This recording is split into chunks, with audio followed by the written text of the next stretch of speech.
Buongiorno a tutti, qui al microfono Lorenzo e andiamo finalmente ad approfondire una fra le tante strutture pedonali della Siciliana. Come primo video dedicato alle aperture parleremo di una variante molto sottovalutata dell'impianto Taimanov della Siciliana. Prima di tutto andremo ad analizzare le prime mosse in maniera tale da dare anche ai non esperti la possibilità di capire esattamente cosa c'è dietro ogni mossa e dopo andremo ad analizzare questa posizione particolare. Voglio premettere che noi non faremo uno studio dell'apertura dettagliato, pieno di varianti, come se fossimo dei libri, proprio perché uno non ci staremmo dietro con i tempi del video e andremmo troppo a essere didascalici e noiosi, e dall'altro lato secondo me non è neanche un buon metodo di studio. L'apertura prima di tutto dovrebbero essere studiate a partire dalla struttura, in maniera tale da non favorire uno studio mnemonico, ma uno studio più concettuale. Anche perché, come vi sarà capitato appunto a tutti, in torneo non è che l'avversario segua appunto le mosse del libro, magari vi fa qualcosa di diverso e voi non è che potete trovarvi così spiaggiati in mezzo a nulla. Dovete sempre avere una specie di antidoto ad ogni soluzione. Però per questo andiamo innanzitutto a vedere le prime mosse. Allora, E4, C5, e qui già in realtà ci sarebbe da dire qualcosina. Difatti la maggior parte dei testi, dei corsi, anche degli istruttori, dà molto per scontato le prime mosse. Da una parte è comprensibile, proprio perché ci si aspetta di avere un certo target nel pubblico di riferimento, ma dall'altra forse un giocatore che si è approcciato da poco agli scacchi potrebbe appunto perdere delle nozioni importanti. Innanzitutto spieghiamo il motivo di C5. Allora, il nero chiaramente con 3-4 cerca sempre un po' di controbattere al centro. Il bianco cerca di espandersi appunto con un centro ideale, E4 di 4, e il nero chiaramente o gioca dei sistemi diciamo moderni o ipermoderni dove concede il centro per poi attaccarlo successivamente, oppure decide di entrare in una lotta contro il bianco per la contesa del centro. Chiaramente la mossa per esempio E5 va in questa direzione, ha un approccio molto diretto, invece C5 ha sì è vero un approccio diretto perché controlla sempre di 4, ma nasconde un piccolo significato un pochino più nascosto, ovvero giocando C5 noi andremo a contendere di 4 con un pedone laterale, il pedone C, lasciando di conseguenza i pedoni E e D appunto sulla casa di partenza. Questo è in realtà un approccio appunto uno tra i migliori forse, proprio perché lascia al nero la flessibilità di scegliere quale pedone centrale muovere. Infatti per esempio se avete già visto esperienza con determinati tipi di siciliana, vedete sempre che innanzitutto il nero cercherà di liquidare il pedone C per il pedone D, andando poi a scegliere una delle quasi infinite possibilità muovendo i pedoni E o D. Questo è in generale il perché della prima mossa. Chiaramente il bianco ha tantissimi approcci, un po' per appunto motivi molto standard, no? Chiaramente cerca sempre di contendere il centro, quindi cavallo F3 con l'idea di 4 è in assoluto il modo migliore. Il bianco sviluppa un gioco molto attivo, libero, e si parte un po' con tutta quella che è la teoria mainstream della siciliana. Chiaramente noi ci interesseremo a questo perché, come andrò dopo a definire, noi ci occuperemo di una particolare struttura della siciliana Taimanov, quindi per chiarirci già dal principio quella con E6. Giusto per fare una carrellata di idee alternative, chiaramente il bianco non è obbligato a giocare cavallo F3, si può giocare per esempio un Alapin con C3, sempre con l'idea di giocare D4, però ovviamente dando al nero chiaramente una specie di tempo in più. Il nero ha possibilità di attaccare subito il centro del bianco attraverso cavallo F6, che forse è una delle risposte migliori, oppure D5. Comunque sia, qua il nero già ha conteso già perfettamente il centro del bianco. Un'altra idea può essere cavallo C3, la cosiddetta siciliana chiusa. Anche qua non abbiamo tempo per approfondirlo ulteriormente, ma semplicemente il bianco cerca appunto uno sviluppo con G3, F4 o anche cose a volte molto lente. Comunque sia un gioco forse un po' più posizionale alle volte, però può dare discreti successi. L'altra opzione, diciamo, fra quelle principali secondarie può essere D4, il cosiddetto gambetto Morra, che è un po' l'apoteosi della filosofia del bianco. Il bianco cerca di prendersi tutto il centro e lo fa addirittura attraverso una mossa come D4 che non è tanto per così dopo C per D4 catturare di donna, perché chiaramente ci sarebbe cavallo C6 con immediato guadagno di tempo, ma è quello di proporre un gambetto con C3. Anche qui ci sono tantissime idee, però semplicemente l'idea principale è che il bianco dà un pedone per accelerare lo sviluppo e preparare un determinato tipo di attacco a seconda appunto del setup che sceglie il nero, però di solito può seguire alfiere C4 o cose di questo tipo. C'è da dire, forse ultima cosa per finire il discorso, che questo può essere evitato giocando cavallo F6 e semplicemente rientrando nella variante appunto dell'Alapin. Quindi diciamo che se avete cavallo F6 contro l'Alapin potete tranquillamente studiare molto di meno del gambetto morra, l'avete praticamente del tutto eliminato. Però torniamo appunto alla nostra siciliana aperta, cavallo F3 e 6. Allora, E6 è una tra le mosse possibili, non è appunto l'unica scelta, ci può essere cavallo C6 volendo, oppure anche D6, o praticamente anche molte altre alternative minori. Chiaramente la siciliana è una delle aperture più studiate nel mondo degli scacchi, quindi dovete aspettarvi che anche per questioni statistiche ci sono molti più teorici che ci lavorano sopra, quindi dovete aspettarvi molta teoria e comunque sia una grande famiglia di idee, anche piuttosto eterogenee fra di loro. E 6 chiaramente ha un po' l'intenzione di andare a contestare il centro, quindi viaggia sulla linea direttrice che abbiamo detto prima, in maniera forse un po' più subdola, perché ci potrebbero essere anche delle alternative forse più dirette, per esempio cavallo C6 che va a contendere subito D4, qua appunto dopo D4 chiaramente il bianco può fare lo stesso, C per D4, cavallo per D4, anche qui ci sono tantissime linee di riferimento, per esempio potete giocare subito E5 dando appunto origine a quella che si chiama Kalashnikov, che è un'apertura molto apprezzata ai giorni d'oggi, oppure anche cavallo F6, cavallo C3 e 5, dando origine sempre alla stessa famiglia pedonale della Kalashnikov, ma nella variante questa che si chiama Sveshnikov. Cambia chiaramente, non possiamo qua stare a vedere i dettagli che ci sono di differenza fra la Kalashnikov e la Sveshnikov, però anche se sono imparentate hanno delle idee piuttosto differenti. Quello che noi andremo ad indagare però sarà appunto, come detto, la Taimanov, quindi la siciliana con E6. Dopo D4, C per D4, cavallo per D4, cavallo C6. E questa appunto è la nostra posizione base. Chiaramente uno può iniziare a porsi delle domande, per esempio perché mai bisognerebbe giocare questa variante piuttosto che altre. Beh, innanzitutto diciamo c'è un motivo forse extra scacchistico, ovvero di analisi. Questa è ritenuta essere una delle siciliane oggettivamente migliori. E fin qua uno può crederci, non crederci, però è così, perlomeno dall'attuale, diciamo, correttezza teorica.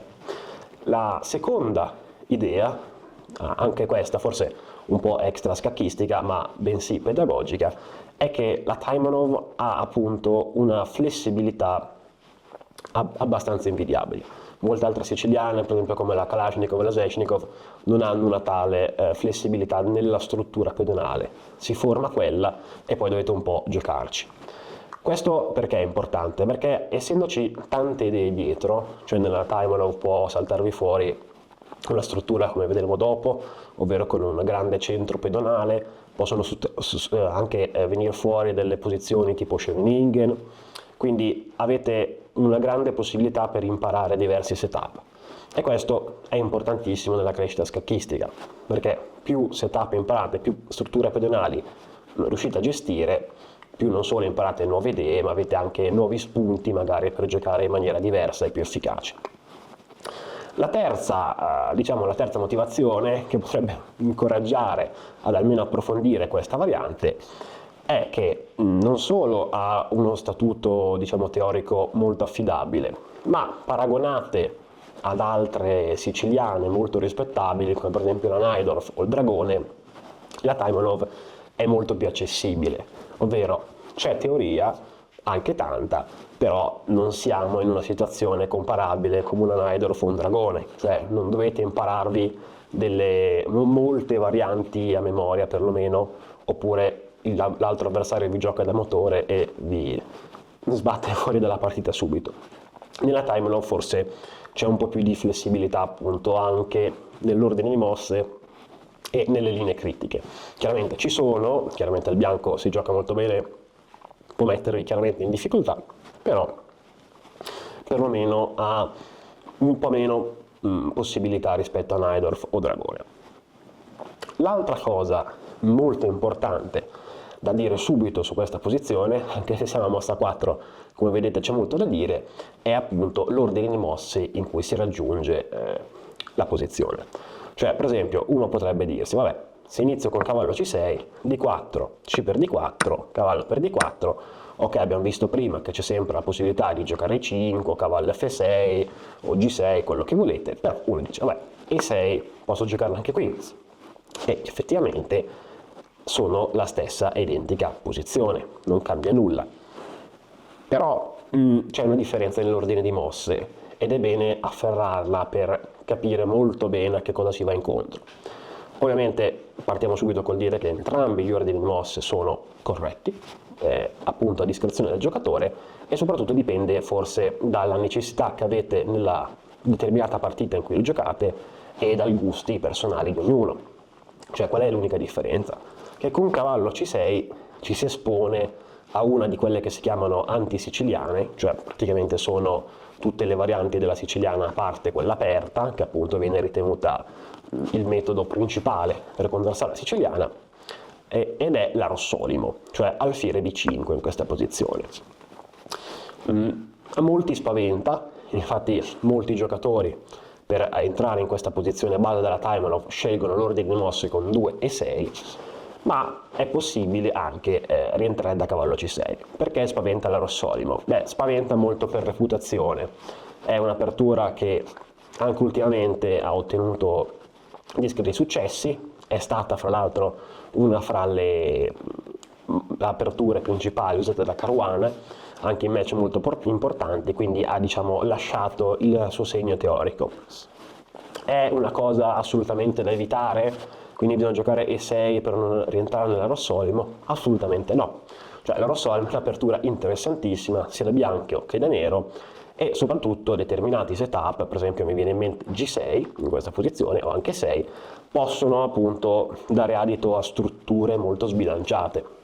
Quindi chiaro, è un peso in più a livello di studio, perché chiaramente vi ritrovate, come si suol dire, un ospite un po' ingombrante, però dallo stesso lato può far nascere delle posizioni in cui anche il nero potrebbe poter giocare per la vittoria, cosa assolutamente non scontata.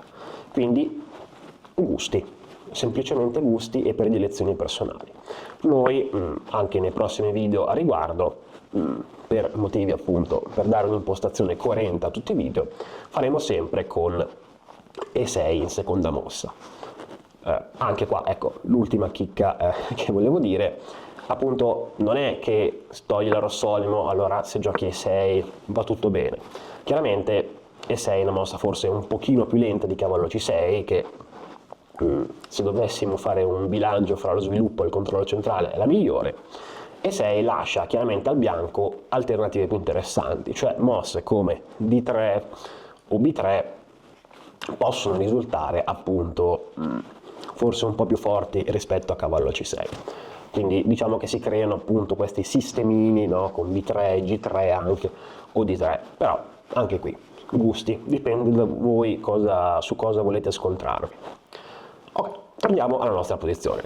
Cavallo C6. Noi anche qua ci sono anche differenti poi sistemi, non è che per forza il bianco è costretto a giocare nella maniera in cui vi farò vedere, però è tanto per avere questa struttura da studiare, cioè cavallo C3, mossa del bianco più popolare, e qua noi analizzeremo questa struttura con A6,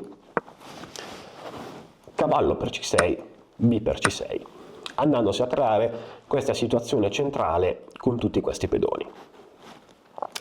Perché studiamo questa struttura?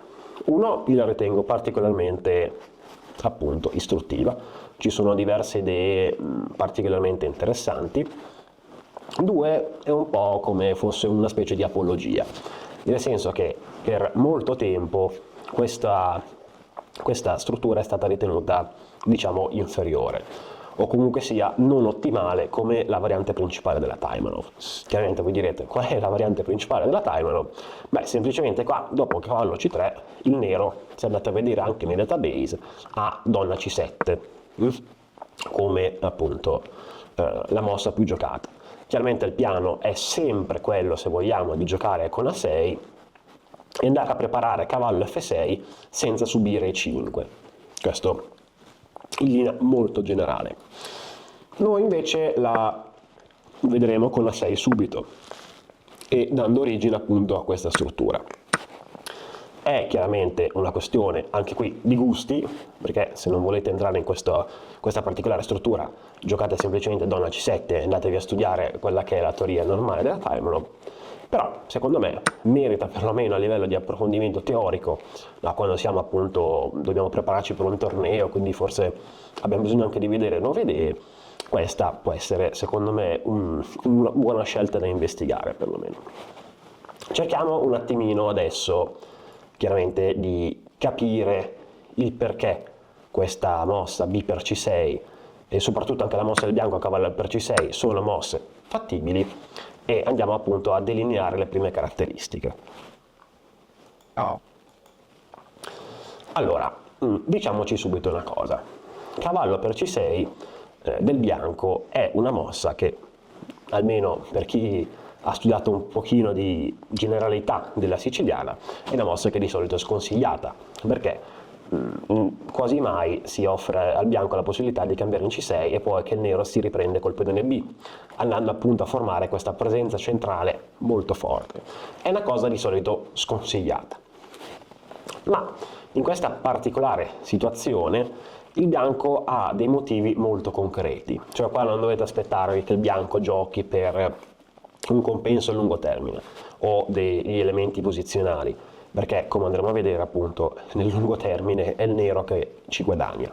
Il bianco qua vuole porci dei problemi oggettivi, cioè per esempio alfiere di 3, il nero continua con D5 per iniziare a dare un senso alla sua struttura, arrocco, cavallo F6, torre 1, alfiere 7, stiamo ripercorrendo quella che può essere valutata come la variante principale, appunto, ripeto, noi andremo a studiare soprattutto delle partite modello, la struttura in sé, ma lasceremo appunto al giocatore veramente interessato andare a vedere proprio le varianti più critiche, perché assolutamente non mi sembra neanche il format giusto per un video.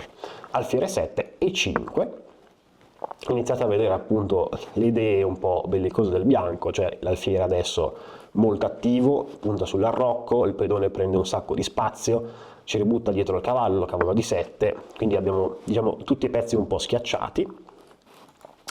E adesso un'altra mossa standard del bianco che un po' spiega tutto il suo piano, donna G4. Cioè vedete che c'è proprio un intento molto d'attacco, cioè adesso con donna G4 innanzitutto il bianco ci obbliga a delle scelte difficili, nel senso che per esempio, non so, iniziamo dalla mossa che assolutamente non si può fare, arrocco, va a finire la partita in maniera un po' triste, alfiere H6, qua come minimo dobbiamo perdere la qualità, insomma non sembra il modo ottimale di iniziare una partita a scacchi, considerando che sia una mossa 12. Ma non è che le altre alternative siano così tanto da preferire, cioè Re F8 è una mossa che almeno così a prima battuta non vorremmo neanche prendere in considerazione, non è un granché, e G6 che sembra la più ragionabile delle idee, anche qua comunque sia si iniziano a formare degli indebolimenti sulle case nere, l'arrocco comunque sia quello che poi forse diventerà l'arrocco a seconda di dove arrocchiamo o se il re resta al centro, come vedremo, però comunque sia ci espone a dei rischi. Quindi uno così potrebbe dirci, vabbè, cavoli, sembra che sia solamente il bianco qua ad avere il coltello dalla parte del manico. Ed effettivamente sembra un po' così, ed anche il motivo per cui questa struttura non è stata mai molto giocata o molto approfondita. Semplicemente questa variante molto tagliente che abbiamo visto, che è quella principale, unita anche ad altre considerazioni molto più blande a livello posizionale, molto più immediate. Cioè qua, come avete visto, qual è il problema di questa struttura? Che restando molto spesso i pedoni in C6 e in A6 su casa chiara, il nostro alfiere in C8 non è mai un gran pezzo, almeno in prima battuta. Soprattutto potete pensare anche a tutte quelle idee di cambio, di eliminazione dell'alfiere campochiaro del nero per l'alfiere campochiaro del bianco. Si fanno di solito tramite alfiere A6, però qua c'è il pedone, quindi bisognerebbe spendere un altro tempo per giocare alfiere A6 e non sembra appunto un piano così ottimo, anche perché, come appunto andiamo ancora a far vedere da questa variante principale, il bianco è molto attivo e se non stiamo attenti rischiamo di finire appunto diciamo con posizione persa nelle prime mosse, o perlomeno dovendo dare del materiale, che non sembra un granché. Quindi dopo questo forse poco incoraggiante inizio della variante, però c'è anche da fare un contraltare di tutto quello che abbiamo visto. Il nero ha una grande presenza pedonale centrale, che forse è quello che potremmo battezzare questa variante, appunto variante del grande centro, come volete. Appunto non c'è una grande letteratura a riguardo, però ho visto molti autori chiamarlo The Big Center, quindi insomma ci può stare come nomignolo, se volete dargli un nome e un cognome. Qual è però l'idea? È che essendoci una grande massa di pedoni al centro, è vero che il bianco ha dell'iniziativa, però è altrettanto vero che se il nero riuscisse almeno a smorzare questa iniziativa, a non perdere materiale o prendersi matto, sul finale diventano impegnativi da gestire questi pedoni, perché facilmente il nero può farsi un pedone passato, specialmente centrale, grazie al pedone C e al pedone D, e riuscendo a modificare un po' la struttura si possono intravedere delle idee di sviluppo. Per esempio l'alfiere campochiaro, sempre che poniamo un C5 o un D4, può sempre avere la casa B7 dove controlla completamente la diagonale. Quindi diciamo che qua il nero magari all'inizio gioca più in difesa, gioca più un po' per tamponare dove il bianco attacca, però sul lungo periodo potrebbe avere delle grandi possibilità attraverso appunto la struttura pedonale. Per iniziare ad illustrarvi le idee del nero e mostrare che non è tutto perduto, almeno così come appare da questa variante, iniziamo con una partita, anzi con un frammento di una partita di Dubov, un po' per far vedere come vengono mostrate le idee sulla scacchiera.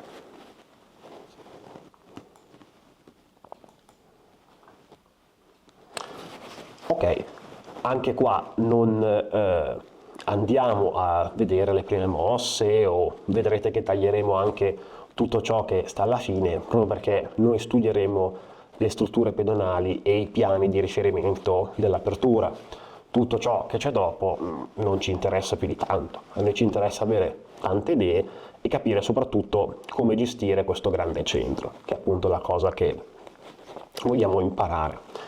Allora, qua, anche qui, a prima vista sembra la posizione un tantino difficile, cioè sul lato di Re perlomeno, questi pedoni lasciano un po' delle debolezze sulle case scure e il bianco può cercare di approfittarne, anzi il sfruttamento delle case scure sul lato di Re vedrete che sarà appunto una delle risorse principali sia strategiche che tattiche del bianco.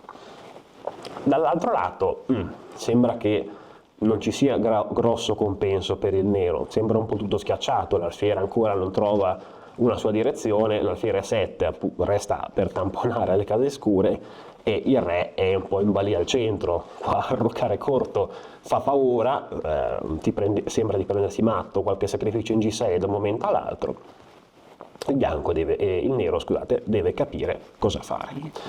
E qui inizia un po' una mossa standard di questa struttura. D4, vista così sembra un cicinin strana, però ha chiaramente l'idea che abbiamo visto prima, cioè il nero cosa vuole fare? Vuole piazzare un bel pedone in D4, andarlo a sostenere attraverso C5 e già da lì reclamare quei due, tra virgolette, pro, quei due vantaggi che abbiamo visto prima, cioè da una parte un pedone passato, centrale, sostenuto, che fa la sua, dall'altra finalmente dare un perché a questo alfiere. Cioè, questo alfiere si merita appunto dell'attività, è rimasto praticamente fermo tutta la partita. Alfiere B7 dopo C5 gli darebbe tutta la diagonale a 8 H1, con anche prospettive interessanti sul re del bianco. Quindi questi sono due motivi più che sufficienti per provare D4. Ecco, qua ci sarebbe un po' da valutare cosa fare da bianchi. Un'altra cosa appunto fuori dalla variante in sé che io vi consiglio è quello di trattare anche le aperture o i piani relativi ad esse un po' come dei quiz. Quindi se volete fermare il video e provare a capire cosa fareste voi da bianchi, mi trovate più che appunto predisposto a questo approccio, anche perché così imparate prima in maniera più pratica come si dovrebbe giocare una determinata posizione, che è un po' quello che vi capita poi in partita. Cioè qua vi trovate, il nero vi gioca di 4, magari siete bianchi, chi lo sa, e dovete trovare la maniera più convincente di giocare. Quindi iniziate così, vedete un po' cosa giochereste voi, dopodiché proseguite col video e vedrete tutta l'analisi dettagliata. È un consiglio che vi do, ma spero che sia utile. Allora, qua il bianco ha giocato poco nello spirito di come dovrebbe giocare in questa posizione, perché ha scelto una mossa come alfiere D2, che è una mossa naturalissima, non ha assolutamente nessun contro, nessuna tattica distruttiva che arriva in poche mosse, però è una mossa un po' blanda, cioè è una mossa che non va a giocare contro il piano del nero di C5. Infatti il nero assolutamente ha risposto immediatamente con C5, non c'è nessun problema, e quindi non va molto a cogliere il punto. Qua il bianco ha due mosse, una oggettivamente forte, l'altra forse non così chiara ma altrettanto interessante, appunto per andare contro questo piano di costruirsi questo pedone passato sostenuto. Il primo modo, che è un po', come dire, tagliamo la testa al toro immediatamente, è C5, che è una mossa interessante che chiarisce un po' la situazione a prescindere, perché qua proprio il bianco dice no, C5 fisicamente non la fai, ci metto io il pedone e vediamo un po' quello che succede. Ci sono due catture possibili, chiaramente C5 così è dato un po' a mo' di sacrificio, anche se vedrete che è uno pseudo sacrificio, forse perché il pedone non resta lungo. Per esempio donna per C5, un tentativo, ma qua semplicemente il bianco gioca alfiere B2, nel senso che il pedone in D4 è assolutamente non sostenibile, cadrà in poche mosse e di lì il bianco poi si godrà la maggiore attività e una struttura pedonale un po' più sana, perché chiaramente il nero resterebbe con C6 ad A6, che non solo disturbano il proprio alfiere, ma insomma anche a lungo termine possono essere dei bersagli d'attacco. L'altra idea che ha il nero, l'altra cattura sostanzialmente alfiere per C5. Ecco, qua appunto evidenziamo quello che abbiamo detto prima come analisi della posizione in generale. Il nero ha delle case scure deboli sul lato di re e chiaramente il bianco ne approfitta. Donna F6 con minaccia sulla torre, chiaramente non possiamo arroccare, ci arriverebbe alfiere H6 matto in poche mosse, quindi torre G8, alfiere G5. E qua sì, c'è stato un sacrificio, ma il controgioco sulle case scure del bianco è abissale. Non andiamo oltre nell'analisi di questa posizione, potete sbizzarrirvi anche voi a vedere un po' come si potrebbe procedere, ma il nero sostanzialmente anche sul re sembra un po' strettino, c'è comunque sia grosso vantaggio per il pedone. L'altra alternativa, anziché alfiere di 2 dopo di 4, è oggettivamente più forte, convalidata anche dai motori, quindi ci sono anche, c'è stata anche un'analisi importante di un GM riguardo a questa posizione, quindi insomma appare quella migliore, forse difficile da trovare a scacchiera se non sappiamo cosa fare, però sostanzialmente qual è il senso. Il nero sta per puntare a C5, molto bene, il bianco quindi cosa fa? Prepara una spinta di rottura ottimale in B4, maniera tale da andare a scardinare tutto quello che fa il nero per sostenere D4. Passando alle mosse, A3 come prima mossa. Ora il nero, chiaramente ecco, forse se vogliamo un altro malus del nero in questa posizione è che non è che abbia tutti questi grandi piani, cioè l'unica cosa che può andare a fare è D4, C5 e cercare di svilupparsi, altrimenti resta veramente un pochino sospetta la sua situazione.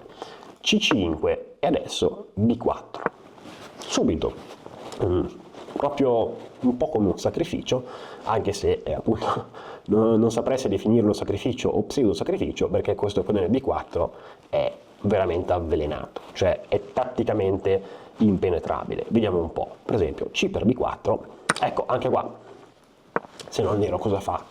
Cioè il bianco qua ha veramente preso molta attività, rischia addirittura di andare a finire molto bene, non si capisce molto bene da nero cosa fare se non C per B4.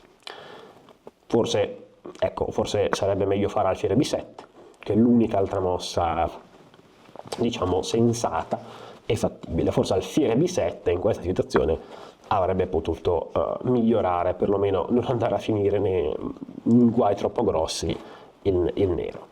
Però vediamo noi cosa ci interessa. Noi ci interessano le idee principali, quindi andiamo a vedere C per B4.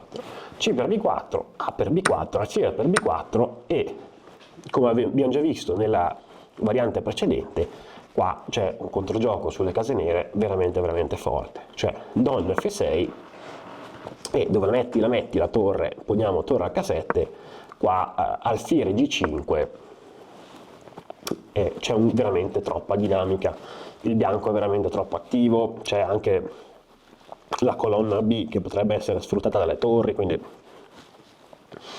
una situazione veramente difficile, anche perché come vedete i pezzi del nero non si riescono a sviluppare, nel senso questo alfiere, ok, andiamo in B7, però dobbiamo sempre stare attenti a tutte le case scure attorno al re, il re comunque centrale qua è un obiettivo.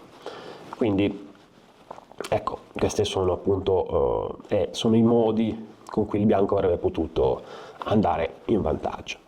T4, alfiere di 2, ora che avete visto le alternative forse capirete meglio perché è effettivamente un po' troppo pigra come mossa, ma a noi ci interessa come frammento di partita perché ci mostra esattamente il sogno del nero, cioè quello a cui il nero ambisce. C5 e qua si inizia, il pedone di 4 ora è fermo, il resto è semplicemente di riuscire a sviluppare gli altri pezzi e poi vedremo come si forma una certa iniziativa. Torre a B1, l'idea è quella di prima, si cerca di far B4, no? È normale, c'è una catena di pedoni e si cerca appunto di attaccare il pedone in C5 in maniera tale da togliere i rifornimenti, fra virgolette, al pedone in D4, quindi diciamo strategia standard. Qua chiaramente il nero non ha nessuna voglia di stare a valutare sempre la spinta in B4, allora profilassi a 5 e assolutamente toglie dal mazzo l'idea di B4. Ora non c'è assolutamente più nessuno scenario in cui si riesca a fare questa spinta. Donna G3, anche qua il bianco riutilizza le idee che abbiamo già visto, cioè vuole cercare di sfruttare le case scure. Ora, a differenza delle due varianti con A3 e C5 che abbiamo visto prima, ora manca un po', come dire, di presa sulla posizione, perché allora, come è andata in partita, alfiere B7, mossa comprensibilissima, normalissima, che abbiamo già detto essere proprio la casa principale dell'alfiere in questa struttura, però in questa posizione forse un po' da motore, ecco, un po' da Alfa Zero, però c'è appunto questa possibilità molto interessante, H4. Perché? Perché semplicemente iniziamo ad agire contro il re del bianco e andiamo un po' a sfruttare questa donna che sì, G3 sembra una buona casa, però espone un po' il fianco a qualche attacco di questo tipo. Donna G4, H3, composizione davvero complicata. Ora, quantomeno il bianco dovrà dare delle concessioni sul lato di re, un po' come noi l'abbiamo data all'inizio sotto donna G4, e insomma da analizzare, posizione molto interessante, ma quantomeno il nero sembra poter dir la sua, sembra che abbia una certa quale attività sul lato di re, quindi un'ottima posizione.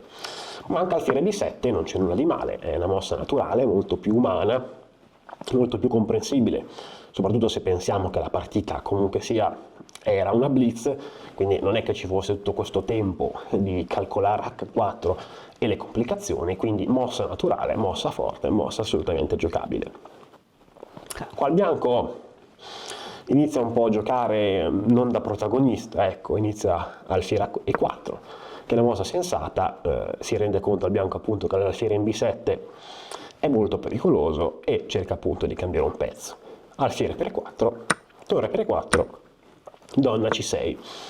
La donna fa lo stesso lavoro che faceva prima l'alfiere, gioca sulla grande diagonale e soprattutto ci lascia un'altra idea un po' velenosa, ovvero donna di 3 e ora sostanzialmente il nero è completamente a posto. Si sono cambiati un po' di pezzi e qua come ultima lancia a suo favore il nero può giocare a 4. E vedete che abbiamo già raggiunto una posizione particolarmente interessante, cioè innanzitutto il gioco del bianco è un po' svanito, non ci sono più attacchi, ok, le case scure rimangono ancora formalmente deboli, però adesso che la donna un po' si è ritirata sono difficili da sfruttare, comunque c'è l'alfiere in E7. E intanto il nero ha ottenuto quello che voleva ottenere, un bel pedone in D4 sostenuto è passato, e d'altro canto sta iniziando anche a creare delle debolezze sul lato di donna, cioè A4 è una mossa molto interessante che inizia ad andare un po' a spaventare il bianco, cioè ora cosa si fa? Il nero sta tentando di crearsi un pedone da attaccare appunto in B3, la torre è piazzata benissimo, resta ancora da chiarire la situazione del re in E8, della torre in H8, ma vediamo subito appunto come si può risolvere in poche mosse. Cioè qua il bianco gioca H3, ecco, quando si vedono mosse come H3 in questa posizione dovete ritenervi molto felici, perché vuol dire che il vostro avversario inizia un po' a non sapere più cosa fare. Qua ovviamente G4 piani di questo tipo sembrano veramente poco consoni alla posizione, nel senso che comunque sia il re bianco non è che si possa esporre così tanto, considerando anche l'ottima posizione della donna, considerando che poi su G4 si potrebbe aprire la colonna per la torre, quindi non c'è molto da dire. Qua ecco andiamo a tagliare la nostra partita, perché dopo poi è continuata ancora per un po' di mosse, ma andremo oltre gli scopi appunto del nostro video, che è iniziare la trattazione di questa particolare struttura pedonale. Infatti la partita ha continuato con A per B3, ripeto, era una blitz, quindi anche se i giocatori erano molto forti, si sono magari tenuti su delle mosse più istintive. A per B3 è quello che uno vorrebbe fare, crea una debolezza e poi ci giochi contro piano piano. Ma come apoteosi un po' della buona posizione del nero, qua ci sarebbe stata Arrocco, che innanzitutto va a chiarire quello che si sono appena detti, cioè la posizione del re e della torre. Ora sono a posto, hanno la loro collocazione, ma ci sono tutti i pregi di quello che abbiamo detto della posizione del nero, e soprattutto B4, che è la mossa a cui il bianco assolutamente ambisce, non si può fare. Perché? Perché semplicemente C per B4. Ora questo pedone è chiaramente sostenutissimo, cioè sia la torre in B8 che l'alfiere in E7 che fanno un ottimo lavoro, e su torre per D4 finalmente dopo alfiere C5 il nostro alfiere prende un ruolo molto più attivo. Questo finale potete tranquillamente approfondirlo, ma possiamo tranquillamente parlare di leggero vantaggio del nero ed ottima posizione. Tutti i pezzi hanno delle grossi pregi. L'unico pezzo che ancora non sta facendo molto è la torre in F8, ma con il problema di questa torre, del suo piazzamento, si può pensare tranquillamente di sviluppare la torre F in D8. Sarà il suo futuro, dove tra l'altro ci sono degli obiettivi anche molto golosi, sia la donna che l'alfiere. Questo è, diciamo, quello che volevo dirvi appunto come introduzione a questa struttura. Facciamo ancora un breve recap, appunto andiamo a vedere appunto la posizione dove l'abbiamo iniziata.